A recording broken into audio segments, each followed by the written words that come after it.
What's up, guys? Welcome to the Mod Garage. Thanks for coming back for another video. Today we got something kind of fun to do. It's going to be a bit of a project. Come over here. If you look on our beautiful parts car, we have a nice 5-lug.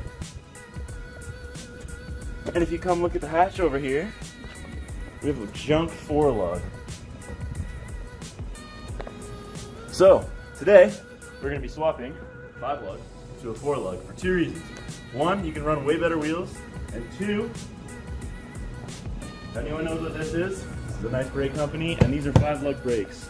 So I want to run this in my hatch, obviously. So yeah, we're gonna get to work. All right, guys. So we just got the one side off, just so that we know how to do it, and now we're gonna give you a quick walkthrough on how to pull off the knuckle so that you can 5-lug swap your RX-7. So yeah, let's get to it. So first things first, you want to pop this brake. There's just two bolts. One there, and then one down there on the bottom. Then the brake will pop off, and then you need to pop the brake line. And it's a lot easier to pop the brake line when the brake's still on the car, which we learned the hard way. But probably could have figured that out. So yeah, let me grab some tools, and we'll show you how to get it done.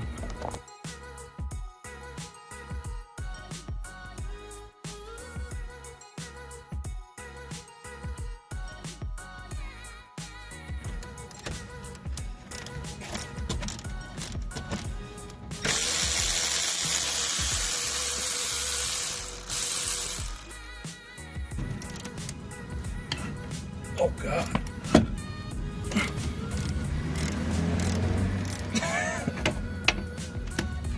What a maniac. Got a banana incoming.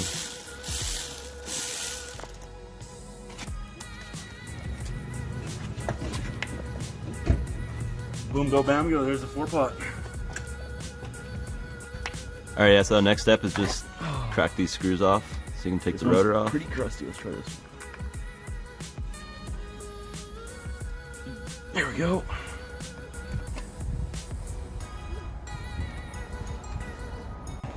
You want to tell them how to get the rotor off? Yeah, so it's probably a better way to do this, but this is how we're going to do it because we're not going to reuse these rotors. They're pretty junk. So if you want to reuse them, rubber melt's probably the move, but yeah, we're just going to...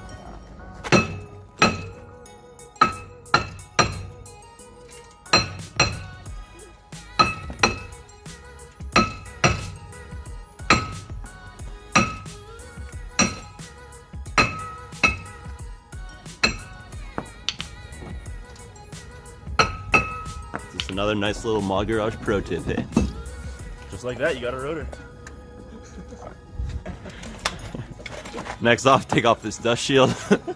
Yeah. This is not the way to do this. There are bolts you can use to take it off, but This thing's fucked. yeah. As you can see, we like to break shit, I guess. There's always a good way to do things, but this ain't it. There's the right way and there's the Mod Garage way. And that's how you remove your heat shield, or dust shield. And I mean, you could probably, no, you couldn't release that. Oh, I'm done. Alright, so next step is to get this cotter pin off. On this car, it's really rusty. But basically, we're just going to pick it out until we can get what we can get, and then pull the pin out. And we should be able to get the rest off. Alright, yeah, so after you get the castle nut off the tie rod, you just use this pickle fork to separate the ball joint.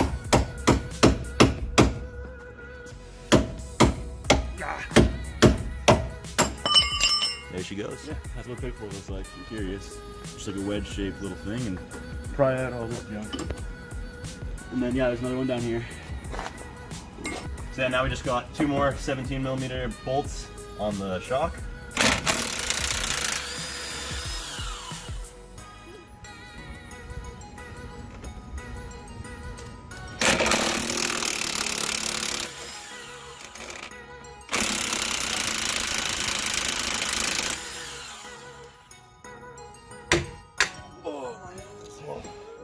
Alright, and there's a 5-lug ready to go. Alright guys, we got it all out of the car. We got the 5-lug swap here, we got the caliper. This is a 4-pot, so that's going to be a big upgrade. And then we're going to junk these, but yeah, this is basically all you need to take out of the car. And obviously this is the most important part. So yeah, I think now we're going to start on the front end of this thing, and we're just going to do the front end first, and then we'll switch to the back end. Yeah, just repeat the process on this one, and then we'll catch up with you guys after that. Hell yeah. Alright, peace. Alright, what's up guys? So we got the passenger side off on the hatch, and basically when we got her all off, this bottom ball joint is completely toast. Like, look, I can literally move it around as much as I want. So we're gonna run and replace that, and yeah, in the meantime we're gonna pull off the other side and just clean up some parts, and then we should be pretty much good to go to put them back together. But that's all we're really gonna replace, so we're just gonna run out and grab them. Alright guys, we just got back from the parts store. We got some brand new ball joints down here. They're a lot better. Brand new hardware. Real nice. And so we're just gonna get our 5 lugs back on here and clean them up a little bit. So yeah, pull this all the way out. Yeah, it's just a direct bolt in. The knuckles are exactly the same, just the hub's different. And then yeah, trick lining coilers. Trick lining of coilers is if you get the coilover pretty close, and then you want to try and get the bottom lined up. And so once you line up the bottom, you can kind of get the top in there. Oops. And then they should be able to slide in, and then to get the holes lined up, you put a little pressure on the bottom and kind of pull the shock out. You should be able to line them up pretty good. Hey guys, what's up? Day 2 on the 5-lug swap. So we just sent these off to the shop to get basically the solid bushing out of there and get it popped into here. And this is what we looked like when it started, and Noah's just cleaning them up here. And then we'll be putting those in the car, and in the meantime I'm going to keep myself busy by painting these calipers black. So there's a little before, and I'll update you guys in a second. Yes, so now we got the knuckles with the 5 lugs back on the rears, and then all we have left to do is just throw the rotors back on and the calipers, and then pretty good to go. All cleaned up, looking nice. Hell yeah. For temporary reasons, we're just throwing the calipers on so we can get the wheels back on, but I have brakes coming. So I'm obviously not going to run that rusty piece of garbage. We have some good stuff coming for the brakes. And yeah, we're just going to clean this guy up, throw him back in, and our 5 lug should be complete on the hatch. So yeah, it's going pretty well. Alright guys, so yeah, we ran into a little bit of a problem. So basically we took the brakes off the 5 lug car for the rears, and the rotors are totally different sizes, so the calipers won't fit on this car anymore. Yeah, take a look. The 4 lugs just run like a regular, just skinny rotor, and the 5 lugs run a vented rotor. So the brakes from the 4 lug won't actually fit. yeah, the brake, like this gap here is obviously thinner than this gap, so this won't even fit inside of this braking mechanism. So you have to use those. So I think the plan is right now is we have the rear brakes from the vert. I think we're going to try and keep as much as we can in the car, but switch them over so that we have the cams. Yeah, because this stuff was all so rusty that you couldn't get it off, so they just had to be cut. So I'm going to try to swap this bracket from the other brakes so we can maintain an e-brake. So it's a nice thing to have, especially in a car that you're planning on drifting. So yeah. We're going to try to make it work and keep you posted. Yeah. Alright guys, so painted the brakes here. I just went with black just to keep it simple. I just use some black caliper paint. I'm going to hit them with clear in a second, and then I think I'm going to do the Mazda logo in white, just so something pops out a little bit, and then you'll see what the brakes look like, but they're going to match really nice. Yeah, we're just going to hold off on putting these on until we get the rest of the brakes. Yeah. Stuff that we need, like the rotors and the calipers. So on that, one of the next videos in the car is going to be about the brakes, and what I'm going to be doing with the brakes.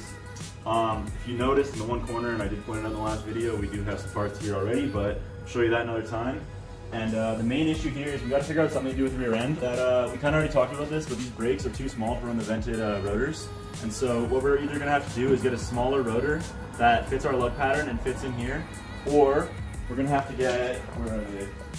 It's over here, the caliper. Yeah, or I'm going to have to get calipers off of the verts. And basically we're going to have to clean these up really nice because they're really rusty, and convert this entire mechanism to work on this e-brake cable, which, if we're being completely honest, might be a little bit above our skill level. So I think the plan is to get a rotor if we can, but we'll keep you posted, and we're going to have a brake video coming soon.